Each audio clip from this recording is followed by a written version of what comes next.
Ремесленники из Ингушетии поделились секретами своего мастерства в Кезлеве, в этнокомплексе Одун-Базар Капуса.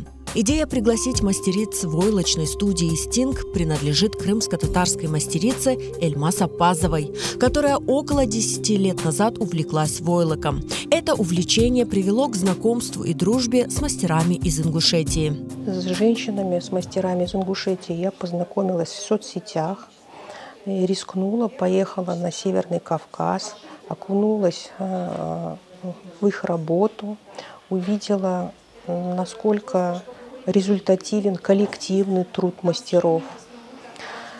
Так завязалась наша дружба. Основная цель – сподвигнуть наших мастеров, наших женщин к возрождению традиционного войлочного ковроделия в Крыму. Мне кажется, нам есть чему поучиться друг у друга и что передать друг другу, чем поделиться с друг другом. Я очень рада, что я приехала. Я думаю, что это, конечно, не последний раз. Я еще много раз буду сюда приезжать. Мне кажется, очень важно снова объединять, делать творческие объединения. Они же были раньше. Были экономические связи, были культурные связи. Огромное количество предметов из Крыма находится на нашей территории. То есть мы понимаем, что даже в те времена было сообщение. И мне кажется, нам надо это все возрождать. Мы очень много времени упустили. Научный сотрудник Ингушского научно-исследовательского института имени Ахриева Танзила Дзаурова познакомила гостей мероприятия с традициями своего народа, рассказала о культуре, особенностях, о том, как она трансформировалась и развивалась до сегодняшнего дня.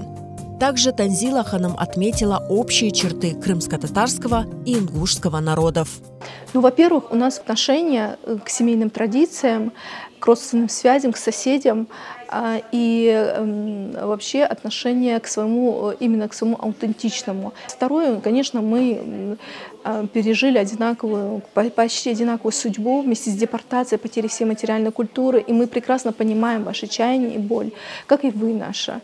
Потому что последствия депортации мы ощущаем вот по сегодняшний день. Сегодня в Ингушетии успешно возрождают войлочное ремесло, которое в древности было широко распространено. На мероприятии были представлены войлочные ковры с ингушским национальным орнаментом, а также работы крымско-татарских мастериц.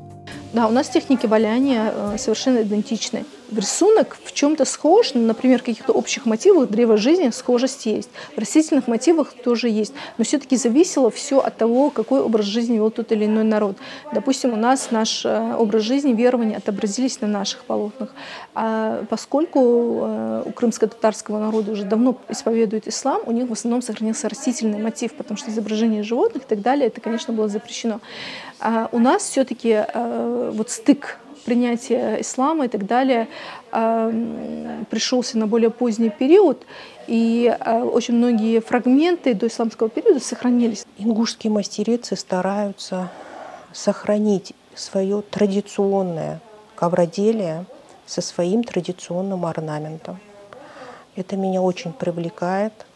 Они возродили это в больших масштабах, так же, как крымские татары возродили свою вышивку некогда. Гости мероприятия отметили важность таких встреч. Бүгінгі тедбір мен белесем çok файдалы, чүнки екі миллет арасындаки бақ асырлармен девам еткен. Бізде де Қырым татарларда бір заманлары киізшілік санаты бар еді. Сүргінліктен соң бұл санат tekmilni yok oldu desem yanlışmaz. Ve şimdi endi biz vatanımızga kaytıp endi yerleşken son birinci adımlar ettiğimiz gene bu sanatını canlandırmağa.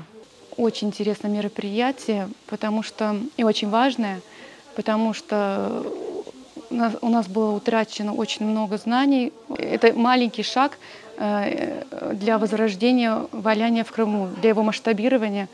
Потому что мастерицы, которые к нам приехали, они так же, как и мы, начинали с самого начала, и у них получилось войлок популяризировать. Конечно, эта встреча очень полезна, потому что среди наших мастериц очень много есть таких, которые увлекаются валянием. Вот. И сейчас вот они между собой как бы выясняют каким образом это делалось, какие орнаменты, то ли эта шерсть вваливалась сразу одним орнаментом, как это в Казахстане делают, либо это была технология шердак, когда вырезали войлок и друг друга вставляли. То есть там технологические какие-то особенности, вот сейчас это все как раз выясняется, друг другу рассказывают. А нам всем, кто этим не занимается, мы далеки от этого, но очень проявляем большой интерес. Нам тоже это очень интересно слушать. Организаторы хотели бы, чтобы приезд мастеров по войлоку и обмен опытом послужил толчком в деле возрождения крымско-татарского войлочного ковроделия.